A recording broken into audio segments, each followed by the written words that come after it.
maganda rin po talagang pag-aralan yung magparehistro ng sasakyan dito sa Japan, kasi po pag natutunan nyo po yun, pwede kayong bayaran ng mga kapwa nating Pilipino papasama sa inyo.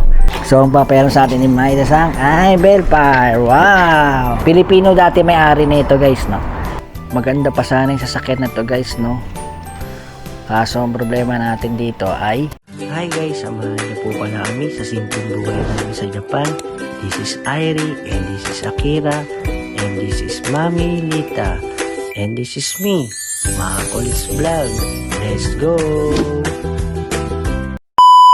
Hi guys, mapagpalang araw sa inyo. Today it's Sunday at nabasa nyo naman po yung title.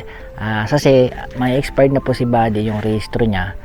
Kaya total, pupunta tayo dun sa aking binabayaran na sasakyan. Ay talakayin na rin natin yung paano ba nire-rehistro yung sasakyan, no? Hindi ko man maipapakita sa iyo yung actual, pero ipapaliwanag po sa iyo ng konti yung na-experience ko po dati. Sa ngayon, pupunta tayo dun sa ating pinagbabayaran na sasakyan at sila na po ang maglalakad at magbabayad lang tayo, no? Pwede rin pong sarili, kaso hindi po tayo ganong marunong mag-Japanese or magbasa. Kaya ipapalakad na lang natin, no? Pwede rin po sana sa yellow hat or sa autoback. Yan, diyan pwede nyo pong ipalakad yung mga sasakyan nyo at sila na po ang mag-aasikaso ng rehistro ng inyong sasakyan. Kaso nga lang po may kamahalan, dahil po kung magkasarili po kayo ay makakamura po kayo, pero kapag ipapalakad nyo po ay natural na mabayaran nyo po yung naglakad ng inyong papeles, no? So kailangan iparehistro yung shaken o shaken show yung papel nito. Try natin kung ngayon ba ipapaiwan yung sasakyan doon sa pinagawa ni kay Buddy o sa susunod na linggo pa, no? Kasi ang expiration ng sasakyan ko, ito guys, papakita ko sa inyo. So yan guys, July, no? July expired na siya. So ngayon taon 8, no? 8/7. Kaya kailangan ngayon 6 ay ma-register na siya. Sa mga oras to guys ay bumabiyahe na tayo dito sa habaan ng Road 16 at papunta na nga tayo doon sa pinagawa natin ng sasakyan ni Buddy. At sila po ang magre-register nito, no? Kasi po yung experience po natin dati ay nakalimutan ko na, pero na-try ko na po magpa-rehistro ng walk-in. Pero may kasama po tayong kababayan nating Pilipino na nag-alalay sa atin, no? At binayaran din po natin yung araw niya, no? So parang ganun lang din, kaya mas maganda siguro na sila na lang din ang mag-rehistro, no? Yung sa iba po kasi sila na po naglalakad kasi kabisado nila kung paano yung gagawin, kasi meron pong mga emission test, yung mga brake test, mga speedometer test, no? Marami po, no? At pagdating kasi doon guys ay may mga susulat-sulatan pa din na pipilapan. Kaya mas maganda nga po yung online reservation. Kung marunong po kayo niyan ay pupunta lang po kayo sa website nila, tapos maglalagay nyo lang po yung email nyo. Pagkatapos nyo ilagay yung email nyo at itatanong lang doon yung impormasyon, yung sasakyan nyo, makikita nyo po yung details nyo sa shaken nyo po, yung papel, shaken show, no? Yan, dyan po yung mga impormasyon na kailangan i-fill up doon, yung mga engine number, maganon po, anong model ng sasakyan. Tapos after po nun guys ay pipili po kayo doon sa online reservation ng lugar kung saan po kayo pinakamalapit na parehistruhan ng sasakyan dito sa Japan. Pagkatapos po nun, syempre pipili po kayo ng araw na pwede po kayo, na available po kayo pumunta. At pagkatapos po nun ay pipili rin po kayo ng oras, no? Yan. Pagkatapos po ng online reservation na yon at dumating na po yung araw nung rehistro nyo, ay pupunta na po kayo sa pinamalapit na rehistruhan ng sasakyan. Pagkatapos nun yung online form nyo, may QR code po yon, itatap nyo lang po sa machine doon sa parehistruhan ng sasakyan, no, lalabas na yung application form nyo. So walang kahirap-hirap guys, no, at hindi na po kayo magsusulat. Pwede sana mag walk-in, kaso syempre mahina tayo sa Japanese, mahina tayo magbasa ng Japanese, kaya mas maganda kung ipapalakad na lang. Gaya po ng sabi ko kanina, ay pwede po sa autoback at yellow hat, no. Pero kasi ito kay Buddy, ang usapan na natin dito ay yung maglalakad, ay yung binilan natin ito, no. Ang bayad natin ay aabutin ng mga 10 lapad, depende po yun kung may sira po yung sasakyan, no? May sira, may mga papalitan, pero ang walang sira, 10 lapad, no? Pero ang rehistro talaga nito ni Buddy, kapag sarili ko lang ako magpupunta doon at hindi tayo papalakad, siguro aabutin lang ng 7, 8 lapad, no? No, may kamahalan din ang rehistro dito, pero tatagal na po siya ng 2 years, no? So kada 2 years rehistro po yung sasakyan dito sa Japan. So punta tayo doon sa parihistruhan ng sasakyan, no? Halimbawa po ay nandun na kayo at naka-reserve na kayo at nakuha nyo na po yung inyong application, ipapasa nyo po yun sa information at sabihin sa iyo na hintayin nyo po yung oras nyo dun sa inyong online reservation. So pumili po kasi kayo ng oras, kung anong oras kayo pwede. After po nun, no, ay syempre pipila po kayo dun sa mga ganitong sasakyan, yung mga sedan or ano, kasi may mga truck po yan. Ayun, so pipila po kayo dun sa linyang binigay sa inyo at doon na po magsisimula yung mga exam o test sa mga sasakyan ninyo, no? Isang beses ko lang siya na-experience guys, so, pero nakalimutan ko na, kaya ang ginawa ko ito, pinalakad na lang natin. Mayroon din kasi, no, mamaya may sira, babalik-balik pa tayo. Pero pag may sira na, sila na po lahat gagawa, wala na po tayong sikasuhin, tsaka yung overall check up po na sasakyan ay sila na po bahala doon, no? Ang gagawin lang po natin ay magbabayad. Pero maganda rin po talagang pag-aralan yung magparehistro ng sasakyan dito sa Japan, kasi po pag natutunan nyo po yun, pwede kayong bayaran ng mga kapwa nating Pilipino, papasama sa inyo, ipaparehistro yung sasakyan natin, no? O sasakyan nila. So ganun guys, no? After nun, nakapila na kayo, tapos na, ayan na, papasok na kayo unang-una. Yung titignan po yung mga engine number nyo, titignan yung battery nyo. Yan po yung una, lalapit po yung stop sa inyo, papabukas po yung hood.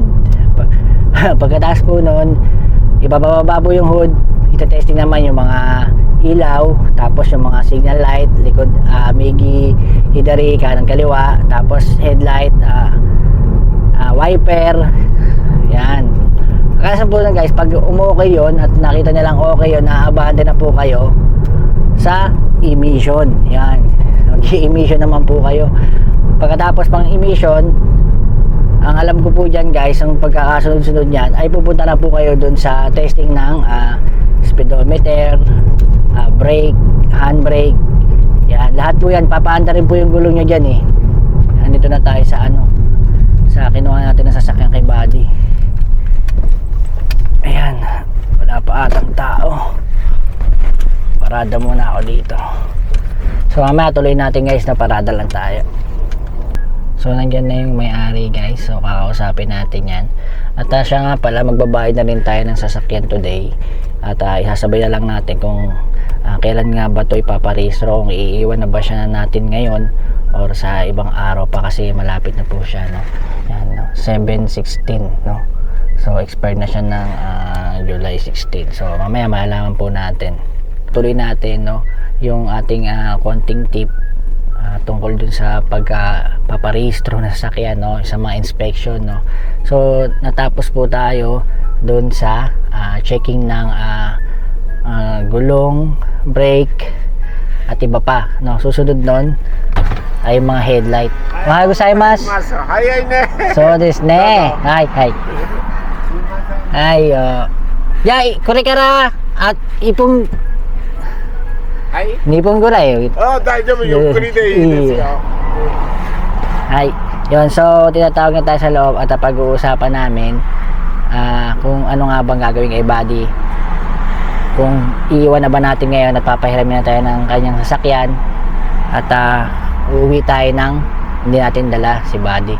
So pagkatas nga pala i-check yung mga headlight guys, no, kung pantay ba yung ilaw o sira ba yung ilaw ng inyong headlight, high beam nyo, yan, titestingin po lahat yan, no. Ay doon po tayo pupunta sa susunod. Bali parang 4 yan guys eh. Una sa mga light, no, wiper, signal light, yan. Sunod emission. Pagkatapos nun, yun na yung sa gulong, brake, handbrake, speedometer, at sunod nun yung headlight, no. Kasama na yata yun dun guys, no, sa yung umiikot na parang na roller doon sa ilalim ng gulong. Tapos may bababang ano doon, salamin para naman doon sa headlight, no. Ayun po yung natatandaan ko, no. Tinitip ko lang po sa inyo kasi pagka magpaparehistro po kayo ng sarili ay kayo po ang sasakay dito sa sasakyan at i-guide po kayo ng mga stop doon sa vehicle inspection, no. So bali ang huli nun guys, ang alam ko ay pupunta kayo dun sa isang lugar na butas yung ilalim, so titignan kasi yung under ng ng sasakyan nyo, mga bushing at iba pa, kakatok-katokin nila yung guys, no.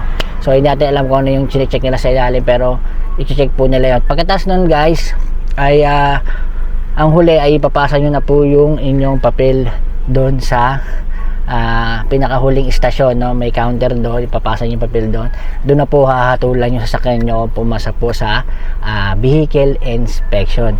So yun guys, no. Tanong muna natin kung ano bang gagawin dito kay Buddy.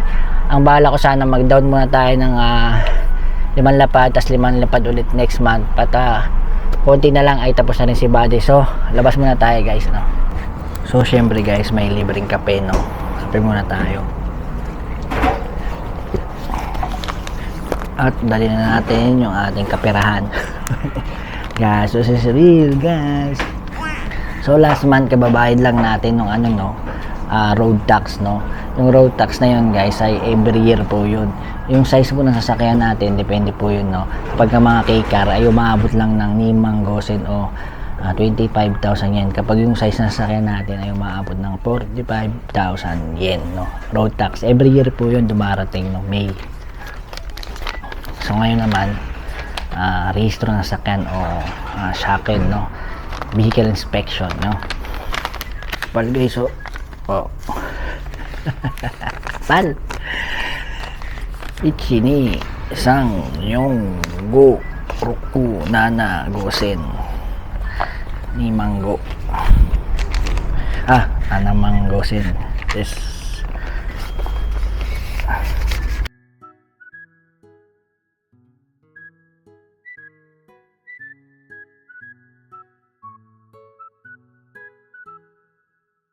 So sabi ni Maida sa pwede na nating iwan to ngayon. ちょっと待ってて。 Eh, 大丈夫？ ay tayo po. あれさ、アルファードはあれだけど、同じ。 Alpha. Mo chichay, dayo desu. 後ろね。そうそうそう。それがもし気にならないんだったらそれでも OK。なかったらノア。 No は大丈夫。 No は大丈夫。どっちでも大丈夫です。ケーキャルも大丈夫。じゃあノア。問題ない問題ない。ちっちゃい大丈夫ですよ。使わないから。駐車場だけ止まった。そうそうそう。仕事行くから電車。そう。買い物だけ。アルファードで大丈夫？いいよ。ちっちゃい。違う。ノアは違うところも動かすかもしれない。アルファードでいいよ。いいよ。sige. 大丈夫です。Okay. 問題ない。Yun, so sabi ni Maida Sang ay papahiram niya sa ating sasakyan ay Alphard din, no. So iwan na yung sasakyan dito, tapos i-check nila kung ano yung mga sira. Kapag may sira, additional dun sa 10 lapad natin, no, kapag kung may papalitan man. Pero tingin ko guys ay maayos naman to kasi hindi naman to masyadong gamit, no. After nun ay i-register nila, so tatawagan na lang nila tayo ulit kapag okay na yung sasakyan at magbabayad na tayo. Ay, すいません。hanko いらない。わかりで、ました。ここに今日の日付、はい。住所、電話番号、名前。はい。お願いします。 OK です。で、あと免許証いいですか？ copy? じゃあ。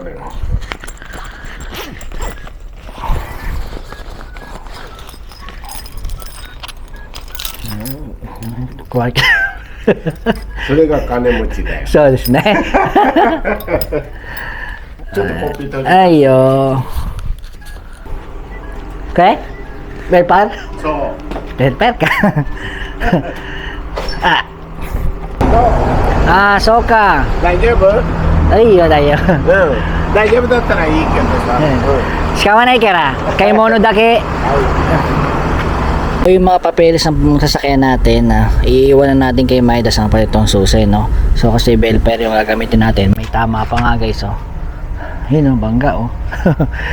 Gas. So, ano ba, iwan ka na sa loob ng sakyan o kay Midas ang mismo? Kay Midas na lang mismo. Ito yung sinasabi ko sa inyong old model na sports car, no? Honda, alam ko Honda to eh. Civic nga guys, Honda Civic, no? Yan, 400 lapad guys, no? Presyo niya. So, ang tagalan na ito dito, para model na lang na tato ni Midas ang. Pilipino dati may-ari na ito guys, no? Bukas ba yung loob nito? Sarado guys. Ayan, no? Pinoy style. Kung makikita nyo yung loob guys, Pinoy style, no?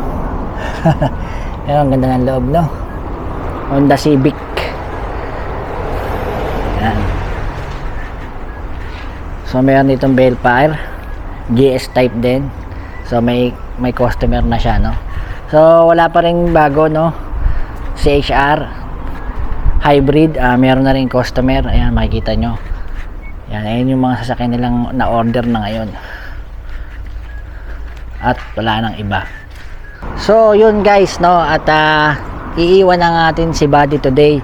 At siya nga pala, bago ko makalimutan, sa ganitong mga kuhanan ng sasakyan dito sa Japan, kung saan po kayo kumuha ng sasakyan, ay pwede rin pong sa kanila paasikaso yung pagpapariso ng sasakyan para hindi na rin po kayo mahirapan at baka po busy kayo sa trabaho or may mga ginagawa kayo na hindi nyo kaya pumunta, kasi kadalasan po ang bukas ng vehicle inspection ay Lunes hanggang Biyernes lang po, wala Sabado at Linggo. Kaya po pagka may pasok po kayo niyan, absent pa kayo para lang asikasuhin yung mga ganitong asikasuhin dito po sa Japan. Kaya mas maganda po, pumunta na lang po kayo sa malapit na Autobac, Yellow Hat. Yan, mga naglalakad po yan ng rehistro. Sila na po lahat ang gagawa, no? At wala na po kayong poproblemahin, kundi po ang pambayad.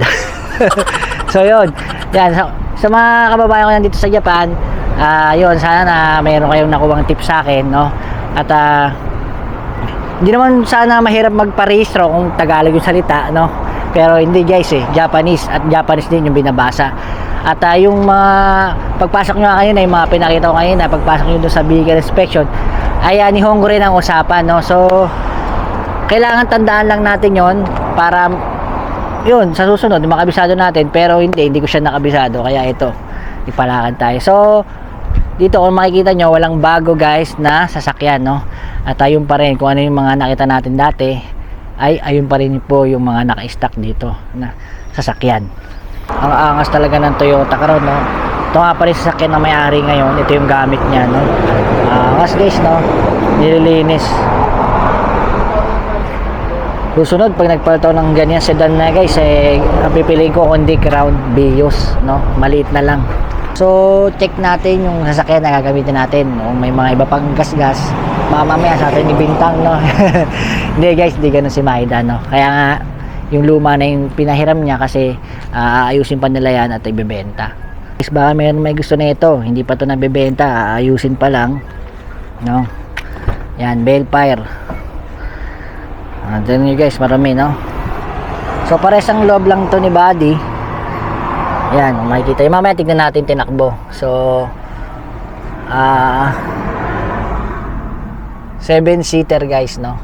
Yan. Kaso ayoko ng ganitong kulay kasi guys, marumihin, no? Gusto ko yung katulad ni Buddy, mga leather lang yung upuan. So mamaya tignan natin yung tinakbo na ito pagpasok natin dyan. Check lang natin guys, no? Baka kasi may sira, ay sa atin pa mabintang to. At least na-check natin. Yan, may video tayo. Ito lang ang tama niya. Yan, dito sa gilid. Malaki yung tama. Ayan. Gas-gas siguro pag atras, no? Yung tinakbo ng sasakyan na to guys ay malaki na, no? 127,456 kilometer. So yun, kitang-kita yun naman, marami pa.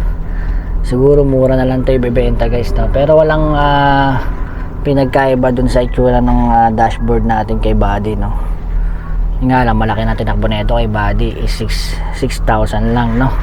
6,000, 60,000 lang. Yan, 10:30 pa rin AM na. Dadaan muna ako ng kombini para mabilan ng makakain yung mga bata, no. Ayos din tong sasakyan na to, guys. Adjustan yan ng pag-urong ng upuan, automatic. Yan, yung urong. Yan, tapos sandalan yan, guys. Yan, makikita nyo, guys. Ayan, atras. Ayos, diba? Automatic siya, guys. Ayan, ayusin muna natin yung settings natin sa mga side mirror para makapag-drive tayo maayos. Brake, check. Okay. Handbrake, okay. Good. Okay pala to, guys, no? Maganda rin tong Belfire na to. Naka-drive din tayo ng Belfire, guys. Ibang sasakyan, parang ang bigat nito. Parang ang bigat ng sasakyan na to, no? Kaysa doon sa sasakyan natin kay Buddy. Kasi kay Buddy, alaga natin yun, guys. Ay, ang galing, guys. So, pag nag-reverse tayo, yung salamin niya ay bumababa. Ang galing, ayos,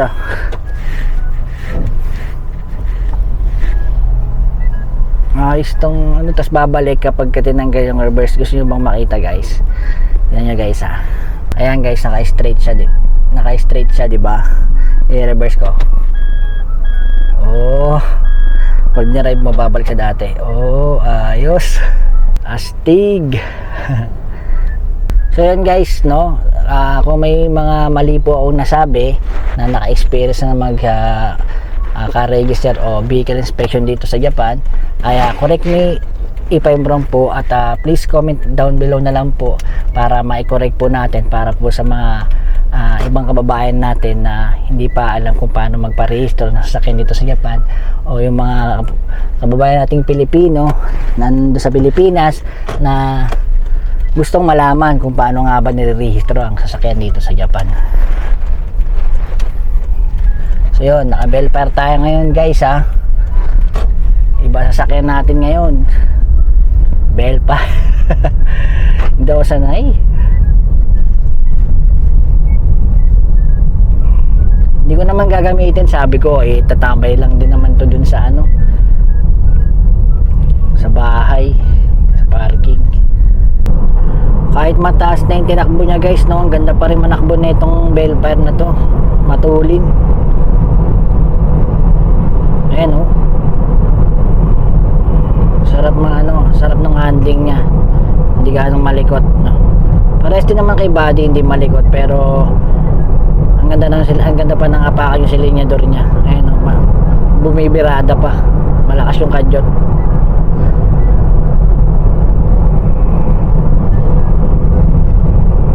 Matulin talaga, guys, ang bilis natin mag-80 kanina nung sinubukan ko ihataw, ayoko lang magmabilis, guys, no. Siyempre hindi sa atin to, Lumaan muna ako dito sa Family Mart, guys. Bibili lang ako ng pagkain ng bata. At ito, guys, may papakita ko sa inyo. Ito, guys, 2027, April 17, may expired yung rehistro ng sasakyan na pinahiram sa atin. At bago po dumating yung araw na yan, isang buwan po, ay kailangan nyo nang ipa-reserve tong sasakyan sa vehicle inspection. At kung magpapalakad po kayo, ay sabihin nyo na po kagad sa kanila na magpaparehistro po kayo ng sasakyan. Kasi yung reservation, minsan po puno yung slot ng mga date, no, sa vehicle inspection, no. Depende po yun sa lugar ninyo. So bili muna tayo ng pagkain, guys, at para makauwi na rin tayo. Nakabili tayo ng chicheria, cup ramen, airi, kasi magigising na yung mga yung kakain. Meron tayong pansit na binili na paborito ni Ate Akira, itong UFO na to, no, yakisoba. At syempre inumin nila ay lemon tea, yan. So 1,000 yen din nagastos natin, 1,000 yen, no. So gigising na kasi mga bata, yung ramen na to, galagyan na lang natin ng kanin, no. Ito lang ulamin ni Airi, tapos si Akira, yung pansit na lang din yung ulamin niya. Dahil hindi pa nakapagluto si Mami dito, dahil nga galing din kaming trabaho. Saturday night po ay pumasok tayo, no. So tara, uwi na tayo. Maganda pa sana yung sasakyan na to, guys, no. Kaso ang problema natin dito ay mataas na yung tinakbo, no. So tingin ko mabebenta pa to. kakain na si Ate Akira ng kanyang paboritong yakisoba at si Bunsong Eri ay tulog pa. So pagkatapos niya kumain ay magti-tiktok na kami ulit guys. Abangan nyo po sa short speed. Spike guys, tulala oh. Walang magawa.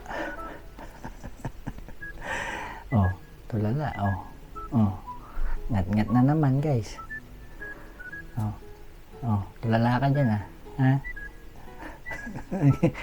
Ano gusto mo? Ha? So yun guys, bago natin makalimutan, may nagpapa-shoutout nga pala mula kay at my lovely bear 5167. Boss, pa-shoutout Big N Tamamura ng Gunma. Enjoy na enjoy sa panonood sa'yo. Ipagpatuloy mo lang pagbablog. Alam ko na dami followers mo. Sana nga po. God bless po. No? Sana nga po ay magkatato po ang sinabi ni at my lovely bear. No? At meron pang isa guys, si at Naning Parungaw 3251. Nakakatawa kayong mag-anak. Pa-shoutout kuya from Sagaken, Japan. No? Shoutout po dyan, ma'am sa Sagaken, Japan. No? Hindi pa rin tayo natutulog guys at nagising na si Irene, nakakain na, napaliguan ko na. At kahapon nga pala may dumating na padala kay Irene, isang album picture nanggaling sa dati niyang pinag-aaralan nung kinder pa siya, no? Ayan yung memory nila, no? So nakakatuwa lang at share ko lang po sa inyo.